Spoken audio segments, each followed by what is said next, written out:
I haven't watched Demon Slayer this season, and frankly, I don't really plan on it either.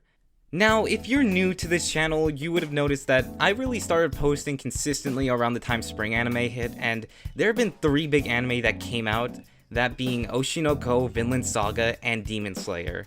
And out of those 3, I've only extensively talked about 2 of them. And why, you may ask? Well, you didn't, but I'm still gonna tell you anyway. But to really take it back, let's go back to 2020 when we were all in our houses and recently discovering that anime is actually not that bad. With the likes of Attack on Titan or any mainline shonen that came out, there was one that stood out above the rest, and that was Demon Slayer.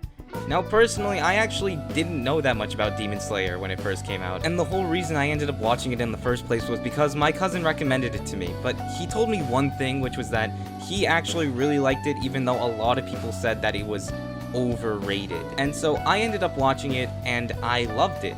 I watched it and I couldn't understand why people thought it was so overrated. Now jumping into 2023 where Swordsmith Village just came out, and now all I have to say is, yeah, Demon Slayer is kind of for normies. Now, I'm not gonna sit here for however long the video is just to tell you, oh, Demon Slayer carried by animation, cause that would just make me look like an idiot and a hater, which I am not. Rather, I'm just here to say why I'm not interested in the series anymore, starting with...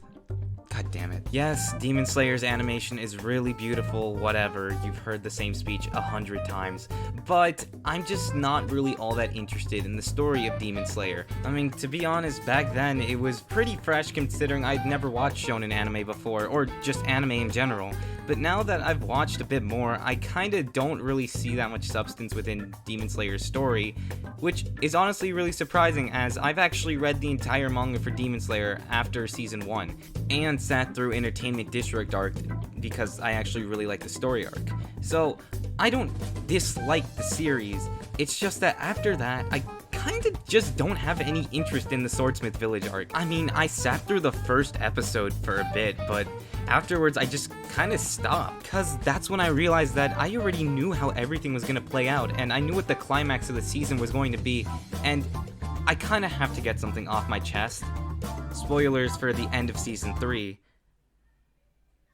I don't really care about Nezuko. I said it, okay? Like, Nezuko is not an interesting character to me whatsoever. I get that Tanjiro's sad that his sister is going to fucking die, but honestly, Nezuko just never gave me any reason to care for her besides the fact that she was cute. And frankly, I kind of feel like this last part where she's just immune to the sun is kind of an asshole. Like, there was nothing leading up to it whatsoever. There was no foreshadowing or anything like that. It just it happened.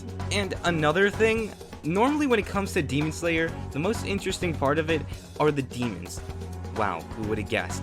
But I always find their backstories to be somewhat interesting, whether it's Rui, Akaza, and Gyutaro and Daki. And for season 3, I kinda just don't remember this guy in general. Maybe that's just me being negative, but honestly, I don't really care. I'm just waiting for Doma to show up in the final arc, which is honestly kind of the reason why I even watched the first episode in the first place. Yeah, say what you want, I just like characters that are pieces of shit. Ah, なるほどね. But let's not end this off on a terrible note, as I'll say that I was really excited to see that the 2 singers were gonna be Millet and Man with a Mission, the Vinland Saga crew making a Demon Slayer opening. And what did I think of it? I didn't dislike it as much as everyone else did, but it's definitely not my favorite Demon Slayer opening. And actually, I have a small bone to pick with some of the Demon Slayer fans. Animation is held to a certain quality, and I'm not gonna be one of those people that's like, oh, you guys are missing out on an amazing story because of the animation not being that good. Like, I'm not like that. But how is it that Demon Slayer fans are complaining about a CGI fish? Like, Demon Slayer fans complaining about animation is single-handedly one of the most idiotic things I've ever heard.